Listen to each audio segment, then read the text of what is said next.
Today we have Carson. Go ahead and, you're the author of Pioneers of Digital. Yep. And you're running a consultancy group. What's the name of it again? Delightful Communications. But it sounds delightful when you say it. Yeah. Because you have a beautiful accent. Well, I'm living in the US now, Yeah. and so it's resonating with the local audience. Yeah. And I'm here at PubCon also with Majestic SEO. Majestic, It's yeah. their Brand ambassador. Which we talked about. You have political immunity. Yeah. So you can go, steal something. I got my own car. Beat some people. Got my That's driver cool. waiting for me right now. That's good stuff. So, Pioneers of Digital. What's the book about? Why should people buy it and read it? So it's called Pioneers of Digital: Success Stories from Leaders in Advertising, Marketing, Search and Social Media. And it's co-written by a friend of mine who's a professor of advertising at a university in the UK. And we came together as an academic and a practitioner to really talk about the stories behind a lot of the people that have done amazing things on the internet. Because you read, go to Amazon, go to Barnes & Noble business section, it's all about Google or Facebook or Microsoft. Or it's all about the platform or the best practice. Right. It's not about the people. So we interviewed people like June Cohen, who was behind the TED Talks, TED videos, Thomas Gensmer, who ran the Obama social media campaign, Chi Lu, the guy behind Bing, Jaron Lanier, the guy behind virtual reality. And what we do is we sat them down, they're all exclusive interviews, and we talk about their backgrounds, their education, how they got started, and then how they got the big idea, and then all the trials and tribulations they had along the way. And then the book finishes up extracting 10 kind of takeaways or lessons learned from these 20 people from all over the world. It's awesome. And what were some of the key takeaways that you had? Not to give away, the whole book, because we want people to buy it. I mean, the people seem to think that because businesses might be an online business, that they should think about it in any other terms than you would a real world business. It's because it's online doesn't mean that it's any different, or those principles are the same. Things like having an idea, you don't have to be original, but you need to be relevant. You can have an idea and then pivot around a certain aspect of it,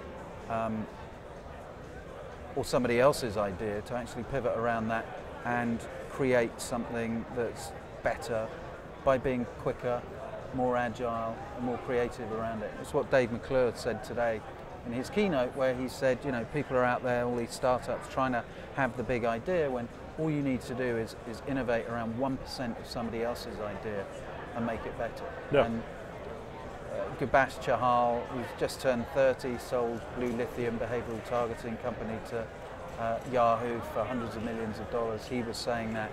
And it's also backed up by people like Jeff Bezos, who say that a lot of what Amazon's doing in the marketplace is taking a look at other people's products and services and saying, how can we put our own spin on it? So what are you doing from a consulting standpoint right now? What's your real focus? So I left besides being delightful. Being delightful. Well, that's part of the premise. Well, I was at Microsoft for 7 years, and I got laid off last summer, and there was quite a bit of buzz or PR around that. And I had quite a decent personal brand in the industry, and people said, well, what you should do is start helping other people with their personal brand, helping CEOs have a voice across social media. So I do social media kind of strategy with companies, and digital PR. I was here today talking about social media and digital PR, about how we can move away from the traditional hyperbole-riddled titled Word document press release to creating, integrated marketing campaigns that journalists and press want to see and write about, but your consumers or target audience are going to want to share as well. Yeah, I was talking about it earlier today, and what we're looking at is, for me, marketing messages and advertising isn't going to be delivered via the medium we think it's going to be delivered long term. I think it's going to be all contextually relevant and content within the current streams you're getting, right? And so I look at what Facebook Home is doing, And I say, you know what, they're not looking to push ads onto your desktop, on your mobile. They're looking to get sponsored stories, right? They're looking to get, I mean, it's all content play, and everything's coming back to that, like what radio was in the 30s, right? Where you had, you know, brand placement and product placement inside the content, you know, and synchronized. And I think native advertising is going to be huge, you know, like putting together great stories, and like the Dove thing that just came out, you know what I mean, with the sketches. And it's like getting that branding from a PR standpoint and from an advertising standpoint, and getting the message across. I think we're going to see more of that. Old Spice has been really good at it over time, just integrating what online and offline marketing.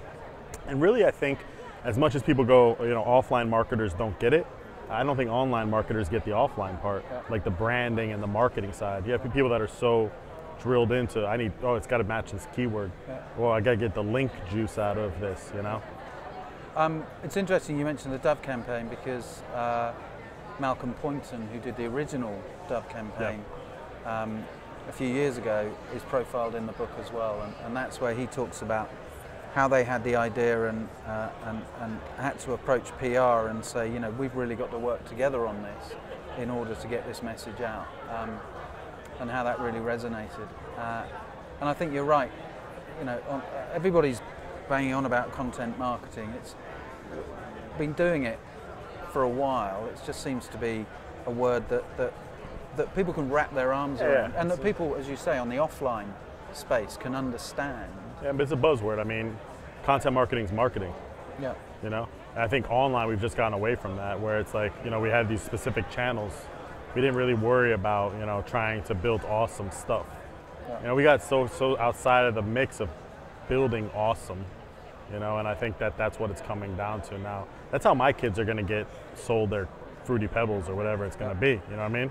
They've got their iPad or whatever, you know, for when you win your Samsung from us, and you give it to your daughter.